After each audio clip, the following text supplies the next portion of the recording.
दोस्तों, छोटी छोटी 5 कहानियां लेकर के आया हूं, जिसे हम लघु कथा भी कहते हैं। सर में भयंकर दर्द था, सो अपने परिचित केमिस्ट की दुकान में सरदर्द की गोली लेने रुका। दुकान पर नौकर था, उसने मुझे गोली का पत्ता दिया। तो उससे मैंने पूछा, साहब कहाँ गए हैं? तो उसने कहा, साहब के सर में दर्द था, सो सामने वाली दुकान में कॉफी पीने गए, अभी आते होंगे। मैं अपने हाथ में लिए उस दवाई के पत्ते को देखने लगा। एक दूसरी लघु कथा। माँ का ब्लड प्रेशर और शुगर बढ़ा हुआ था, सो सवेरे सवेरे उन्हें लेकर अपने उन्हीं के पुराने डॉक्टर के पास लेकर के गया और क्लिनिक से बाहर उनके गार्डन का नज़ारा दिख रहा था, जहाँ डॉक्टर साहब योग और व्यायाम कर रहे थे। मुझे करीब 45 मिनट इंतज़ार करना पड़ा। कुछ देर में डॉक्टर साहब अपना नींबू पानी लेकर क्लिनिक आए और माँ का चेकअप करने लगे। उन्होंने मम्मी से कहा, आपकी दवाइयाँ बढ़ानी पड़ेगी, और एक पर्चे पर करीब 5 या 6 दवाइयों के नाम लिखे।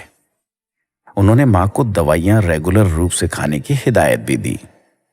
बाद में मैंने उत्सुकतावश उनसे पूछा कि क्या आप बहुत समय से योग कर रहे हैं डॉक्टर साहब?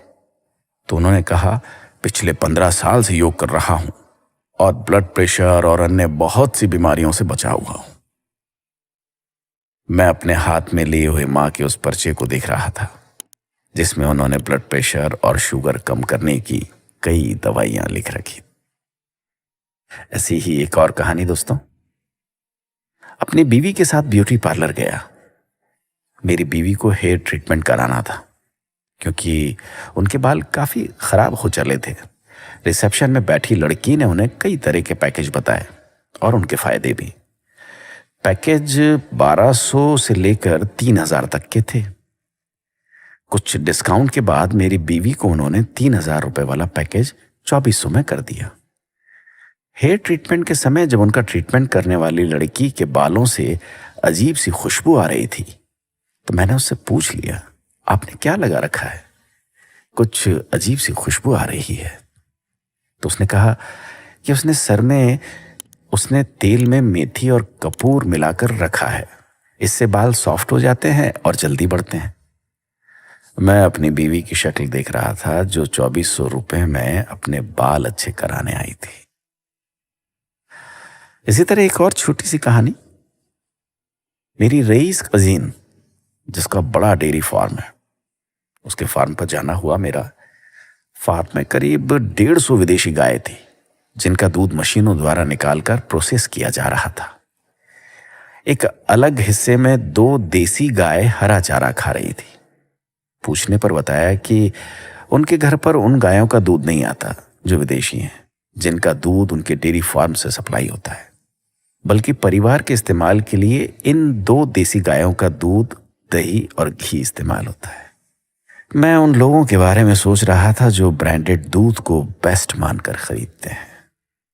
दोस्तों, ऐसी एक और छोटी सी कहानी। एक प्रसिद्ध रेस्तरां जो कि अपनी विशिष्ट थाली और शुद्ध खाने के लिए प्रसिद्ध है। हम खाना खाने गए वहाँ पर। निकलते वक्त वहाँ के मैनेजर ने बड़ी विनम्रता से पूछा, सर खाना कैसा लगा? हम बिल्कुल शुद्ध तेल, घी और मसाले उपयोग करते हैं। हम कोशिश करते हैं बिल्कुल घर जैसा खाना लगे। मैंने खाने की तारीफ की तो उन्होंने अपना विजिटिंग कार्ड देने को अपने केबिन में गए। काउंटर पर एक 3 डब्बों का स्टील का टिफिन रखा हुआ था। एक वेटर ने दूसरे से कहा, सुनील सर का खाना अंदर केबिन में रख दे, बाद में खाएंगे। तो मैंने वेटर से पूछा, क्या सुनील जी यहाँ नहीं खाते? तो उसने जवाब दिया, सुनील सर कभी बाहर का खाना नहीं खाते, हमेशा घर से आया हुआ ही खाते हैं। मैं अपने हाथ में 1670 रुपए के बिल को देख रहा था। दोस्तों, हम जिसे सही जीवन शैली समझते हैं, वो हमें भ्रमित करने का जरिया मात्र है। हम कंपनियों के एटीएम मात्र हैं, जिसमें से कुशल मार्केटिंग वाले लोग मोटा पैसा निकाल लेते हैं।